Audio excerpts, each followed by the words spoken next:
అందరి మీద దాడి చేసే నీకు అసలు నీ మీద ఎవరికైనా దాడి చేయడానికి ధైర్యం ఉంటుందా? నువ్వు బతకనిస్తావా? నువ్వు సొంత బాబాయిన గొడ్డలతో అడ్డంగా నరికి చంపేశావు. నువ్వు ఆ నరికి చంపించిన వ్యక్తులు నువ్వు వెనకేసుకొస్తావు. ఇలాంటి వ్యక్తి అంటే కూర్చోబెట్టి కేంద్రం మెడలు ఉంచుతాడంట. కేంద్రం మెడల్ అంటే ఎవరు? నరేంద్ర మోడీ గారు. వెళ్ళి నరేంద్ర మోదీ గారితో మాట్లాడగలవా? సోనియా గాంధీ గారు స్పెషల్ కేటగిరీ స్టేటస్ అప్పుడు రాష్ట్ర విభజన అప్పుడు చిన్న ప్లే కార్డు పట్టుకోవడానికి నువ్వు దాక్కొని అంత పిరుకోడివి. నీకు ఒక దమ్ము ధైర్యం, అంత ధైర్యం ఉందా మీకు? నేను మీకు ఒకటే చెప్తా ఉన్నాను, మీరు ఆలోచించాలి మీ భవిష్యత్తుకి.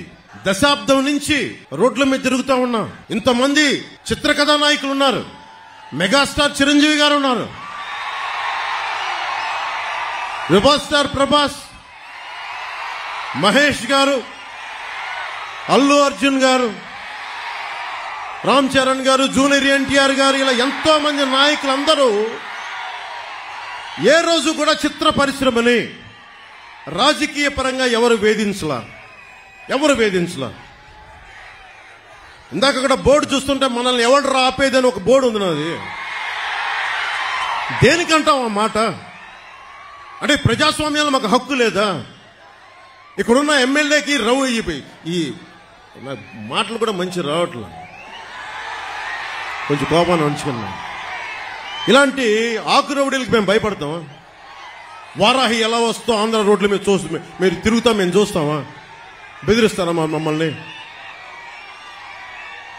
మేము సుభాష్ చంద్రబోస్ స్ఫూర్తిని నింపుకున్న వాళ్ళం గుండెల్లో. నీలాంటి ఆకురవుడీల్ని చిటికినేలతో పక్కన పెడతాం, గుర్తుపెట్టుకోండి. నా సైన్యంతో మేము రోడ్ల మీదకి వస్తే మమ్మల్ని ఎదుర్కొని మీరు భరించగలరా? మీరు తట్టుకోగలవా? మా శక్తిని, యువత శక్తిని తట్టుకోగలవా? నువ్వు 10 మంది ఆకురవుడీలు వేసుకొని కూర్చోబెట్టి కుర్రా యువతనందరినీ బెదిరిస్తే మీకు ఒకటే చెప్తున్నాను, మీరు దయచేసి భయపడకండి. మీరు ధైర్యంగా లేకపోతే అక్కడ కూర్చోబెట్టిందాక జై భీమ్ అని మీరు అంబేద్కర్ గారి గురించి చెప్తా ఉన్నారు. కొన్ని వందలాది మంది మేధావులు ఆయన నేతృత్వంలో కూర్చొని చాలా బలమైన రాజ్యాంగం ఇచ్చారు మనకి, మీ భవిష్యత్తు కోసం, మీ ప్రాథమిక హక్కుల కోసం. అలాంటి మీరు భయపడతా ఉంటే అది ప్రాబ్లం జగన్ గొప్పతనం కాదు, ఇక్కడున్న స్థానిక ఈ ఆకురవుడి ఎమ్మెల్యే కాదు. మనం పిరికితనం మనల్ని చంపేస్తుంది, మన చేతగానితనం, మనకి ధైర్యం లేక.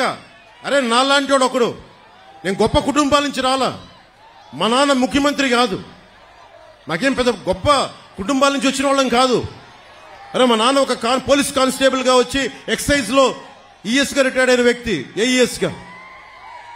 అలాంటి వ్యక్తి కుటుంబాల నుంచి వచ్చాం మేము ధైర్యంగా ఉన్నామంటే మీరెందుకు ధైర్యంగా ఉండలేరు? నా రక్తం వేరు, మీ రక్తం వేరా? నా గుండె వేరు, మీ గుండె వేరా?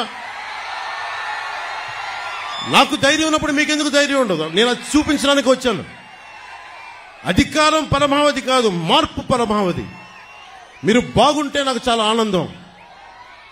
ఎవరన్నా సరే, ఇది నిన్న కూడా జగన్ మాట్లాడుతా భీమవరంలో నేను కూర్చొని మార్చేసుకున్నానంట. భీమవరం నుంచి మార్చానంట. ఏదైనా మాట్లాడితే కూర్చోబెట్టి వ్యక్తిగతంగా మాట్లాడతాడు. ఏ రోజున్నా సరే జగన్ గారి సతీమణిని నాకు అంటానికి ఎంతసేపు పడుద్ది? పెళ్ళాం అనే పదప్రయోగం వాడతామా మనం? అసలు ఈ దిగజారుడు ముఖ్యమంత్రి దిగజారిపోయాడు. నేను నిన్నే చెప్పాను, పొద్దున్నే చెప్పాను, ఇతని మీద ఎలక్షన్ కమిషన్ కంప్లైంట్ చేయండి, దిగజారిపోయేలా మాట్లాడుతున్నాడని. కాదు, పెళ్ళాం అనే పదప్రయోగాన్ని మనం మాట్లాడతామా? అసలు ఆ స్థాయికి పబ్లిక్ డిబేట్ ముఖ్యమంత్రి అతను ఏంటో నాకు అర్థం కాదు. మీరు ఆలోచించండి ఒకసారి. అరే సొంత చెల్లికే గౌరవం ఇవ్వనివాడు, సొంత చెల్లి వ్యక్తిగత జీవితాన్ని రోడ్ల మీద పెట్టేవాడు. దీన్ని మీరు ఆలోచించండి ఒకసారి. సొంత చెల్లిని కూడా దారుణంగా నిందించేవాడు, గోడకేసి కొట్టేవాడు.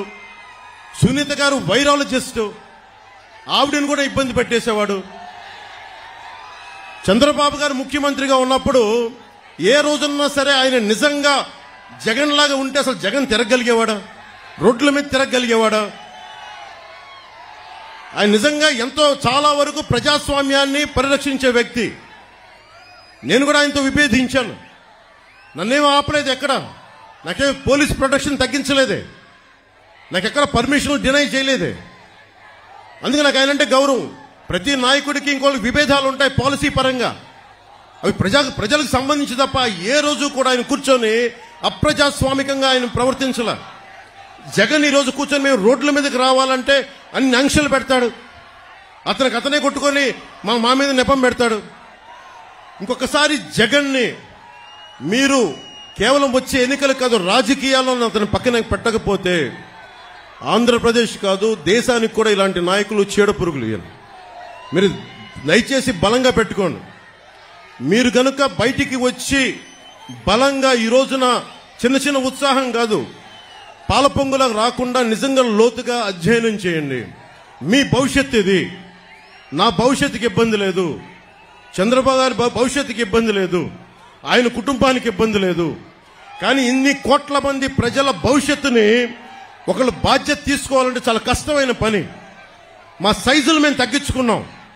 చంద్రబాబు గారు దాదాపు ఎన్డీఏ కన్వీనర్గా ఉండి, జాతీయ స్థాయిలో ఎన్డీఏ కన్వీనర్గా ఉండి ప్రభుత్వాలు నడిపి కేంద్ర ప్రభుత్వానికి కీలకమైన వ్యక్తిగా ఉండి ఈ రోజున తగ్గి